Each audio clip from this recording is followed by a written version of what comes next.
आकाशवाणी भोपाल से प्रस्तुत है सिवनी जिले की चिट्ठी। आलेख फिरोज खान, वाचन स्वर दीपा सिंह।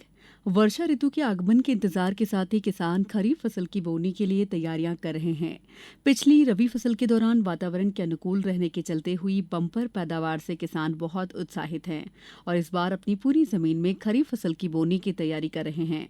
गौरतलब है कि सिवनी जिले में पिछले वर्ष धान 1,85,497 हेक्टेयर में, मक्का 1,97,599 हेक्टेयर को मिलाकर सोयाबीन, तिल्ली, गन्ना, कोदो, कुटकी सहित अन्य खरीफ फसल की बोनी 4,08,67 हेक्टेयर में हुई थी, जो इस बार बढ़ने की उम्मीद है। जिला प्रशासन द्वारा फसल अवशेष नरवाई जलाने वाले किसानों पर कार्रवाई सुनिश्चित किए जाने के निर्देशों के परिपालन में कृषि और राजस्व विभाग के अमले द्वारा सिवनी तहसील के 27 किसानों पर पर्यावरण विभाग द्वारा जारी आदेश के तहत 2,500 रुपए से लेकर 15,000 रुपए तक अर्थदंड लगाया गया है। संबंधित किसानों द्वारा अर्थदंड की राशि जमा नहीं किए जाने पर भारतीय दंड संहिता की धारा 188 के अंतर्गत अपराध पंजीबद्ध किया जाएगा। प्रदेश सरकार द्वारा जल स्रोतों के संरक्षण और पुनर्जीवन के उद्देश्य से 5 से 16 जून तक विशेष जल गंगा संवर्धन अभियान संचालित किया गया। इस महत्वाकांक्षी अभियान के अंतर्गत प्रदेश के प्रत्येक जिले में जन समुदाय के सहयोग से अभियान चलाकर जल संरचनाओं की साफ सफाई और जीर्णोद्धार का कार्य किया गया। इसी महत्वाकांक्षी अभियान के तारतम्य में सिवनी जिले में 7 जून को श्रमदान कार्यक्रम के माध्यम से जिला मुख्यालय के ऐतिहासिक दल सागर तालाब की साफ सफाई का कार्य किया गया। राज्य शासन के महत्वाकांक्षी जल गंगा संवर्धन अभियान के अंतर्गत जल स्रोतों की साफ सफाई एवं उनके जीर्णोद्धार कार्य में जन समुदाय की सक्रिय भागीदारी भी निभाई गई।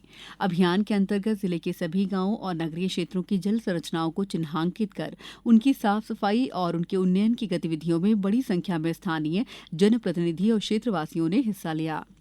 अभियान के अंतर्गत 8 जून को बड़ी संख्या में नगरवासियों और नगर पालिका के अमले ने मठ तालाब पहुंचकर साफ सफाई की। तालाब से प्लास्टिक, पॉलिथीन और खरपतवार को हटाया। इसी क्रम में ग्राम पंचायत कुरई में गणमान्य नागरिकों द्वारा जनपद कार्यालय परिसर स्थित शिव मंदिर की साफ सफाई कर कुरई मुख्यालय के बड़े तालाब की साफ सफाई में श्रमदान किया गया। इस कार्य में बड़ी संख्या में ग्रामीणों ने भी सहभागिता की।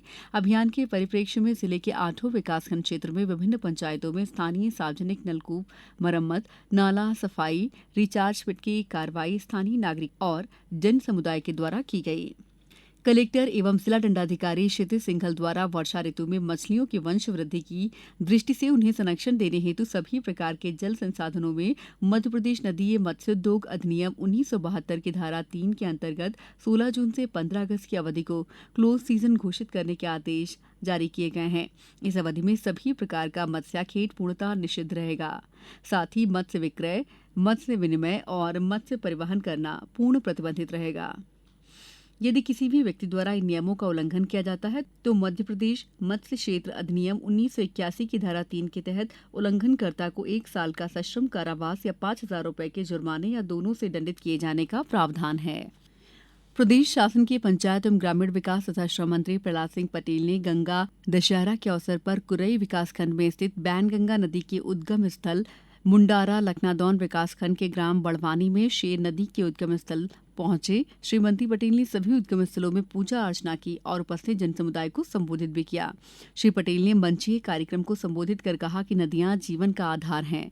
बिना वृक्ष के जल और बिना जल के जीवन संभव नहीं है। उन्होंने कहा कि हमारी आंखों के सामने 12मासी नदियों का अस्तित्व आज संकटमय हो रहा है। हम सभी को जल संरक्षण की दिशा में कठोर कदम उठाने की आवश्यकता है। जिले की चिट्ठी समाप्त हुई।